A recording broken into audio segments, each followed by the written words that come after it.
Today's reading comes from Matthew's Gospel, and it's halfway between chapter 9 and 10. We start at chapter 9, verses 35, and go through to chapter 10, verse 9. Now, the context of this, following on from last week's reading, is that in Matthew's Gospel, Jesus has this whole section of going around to different villages and places where people are and providing miraculous healing, restoration of sight, rising from the dead, casting out demons, all sorts of things that really bring people into an amazing revelation of the fact that something amazing is happening here.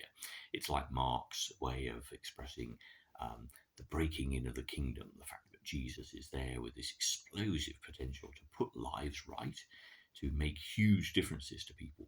And it's the mission, if you like, of Jesus. And now we're transitioning into a section of Matthew's Gospel where we start to talk about the mission of the disciples and how they need to be ambassadors of the kingdom.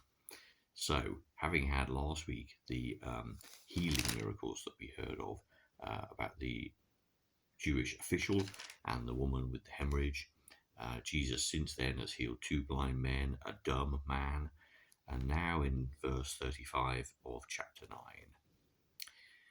Jesus went round visiting all the towns and villages. He taught in the synagogues and preached the good news about the kingdom and healed people with every kind of disease and sickness. As he saw the crowds, his heart was filled with pity for them, because they were worried and helpless, like sheep without a shepherd. So he said to his disciples, "The harvest is large, but there are few workers to gather it in. Pray to the owner of the harvest that he will send out workers to gather in his harvest."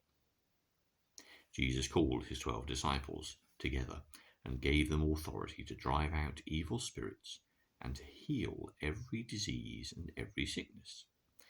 These are the names of the 12 disciples.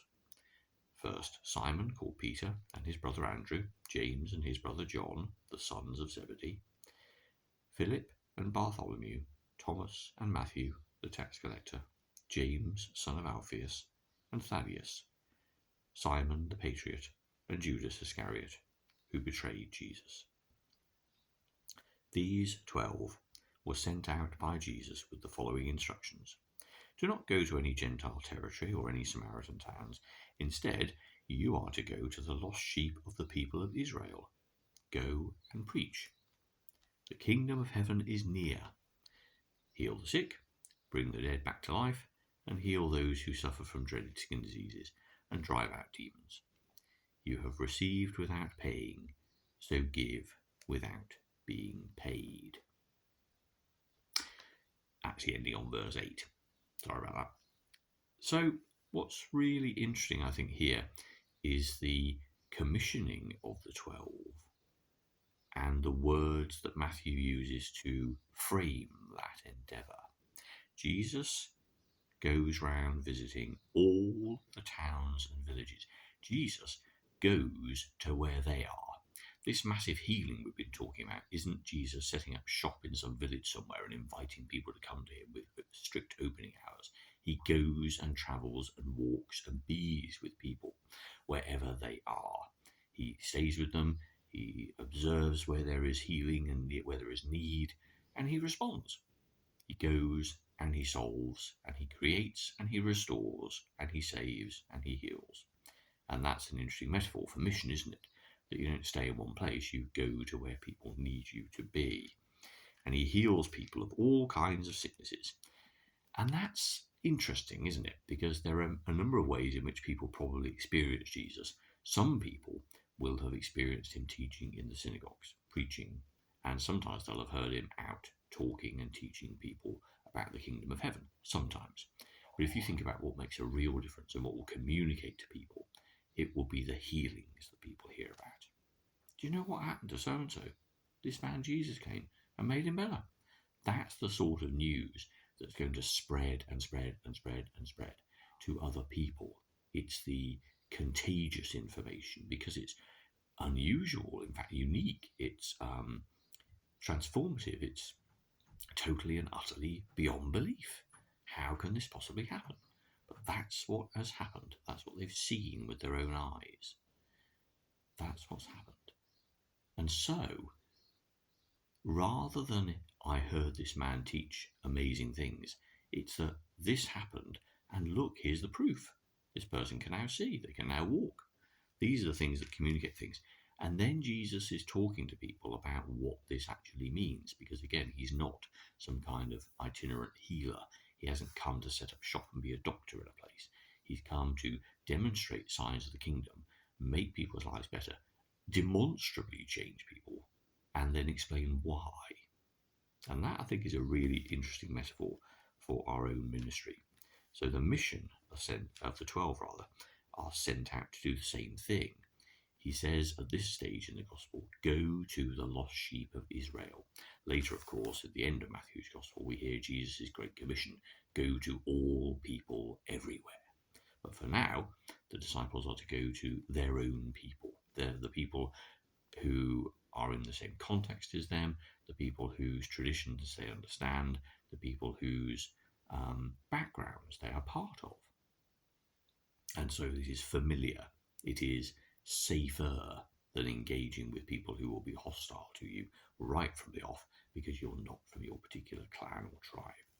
So go to them, he says, and heal them and preach the good news.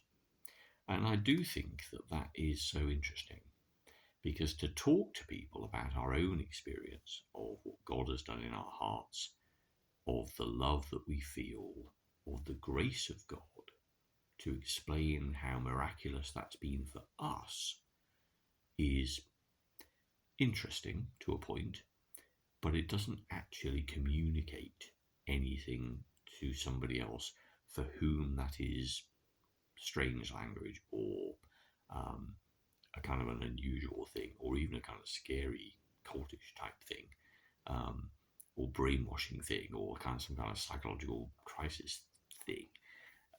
It just doesn't communicate if you don't understand what it feels like. It's like talking to somebody a little bit about what it's like to fall in love if they've never experienced that. If, in fact, quite the contrary, they've always been abused and hard done by, and love is a very alien concept. It's a language, it's an emotion which won't communicate if people don't know the language you're using. And the other thing, of course, is we're talking here about a transformative experiences that changes people's attitudes, lives, the way they live, the way they spend their time. So it's all very, very foreign and very difficult. But what Jesus does is he goes where people are and he heals them. He makes them better. And there is incontrovertible evidence that his presence has been positive. And then he can also say, well, look, this is nothing about healing. This is all about what God is doing and what is so important for you and the offer that is here right now. And that's the same message that we can have too. But I do think it does start with that idea of going somewhere to where people need us to be and making a positive difference. And then, if the conversation turns that way, one can explain to people the reason why we do what we do, the motivation behind our actions. Because so often I think people of faith will engage in great acts of kindness. They will put on events and sharing of all sorts of things that create opportunities for people to gather and eat together and laugh and enjoy fellowship together. But we're not so quick at talking about why we do that. It's almost as if we assume people know, and I don't think people do. I don't think generally people understand that. Just like Jesus and the religious authorities that we heard about last week, if they do, people will start to question our motives and say, well, surely that's not right. I mean, that's you say this, but that can't be right. I can't trust that. And that's the beginning of a dialogue, or that's the controversy that perhaps we avoid by not talking about our motivations. Maybe it's fear and being timid about those things. It's all very well being loving and kind and generous and joyful with people, but we don't want to explain why, because that will just bring, the mood down and also confuse people. But that's actually the pattern of ministry that Jesus gives the disciples and himself lived. Go to where people need you. So don't stay necessarily in amongst your friends and your neighbours, but go to where people need you. They might be your friends and neighbours, but they might not. Be prepared to see where there is need and respond to it, and make a positive difference. And make a positive difference because of your faith, because of what you believe. Jesus says to the disciples, "You have received without paying, so give without being paid." And that you have received without paying is you are already in fellowship with me. You understand the love that God has for you. You are aware of how much you are loved. And because of that extravagant grace, that inexhaustible supply of love and assurance and peace and strength and joy, you yourself need to give the same.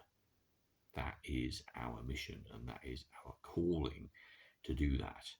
And I think there is a need for those of us who have had our hearts warmed to be practically active, to be going to where people need us to be and bringing about restoration and peace and healing and joy and love.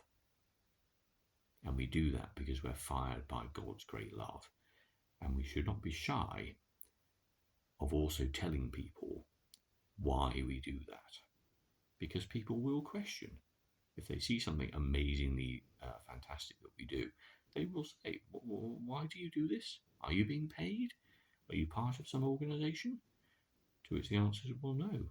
I just know that God loves me and God loves everyone. You're important to me as a result. It's as simple as that. And let God do the rest with all of that.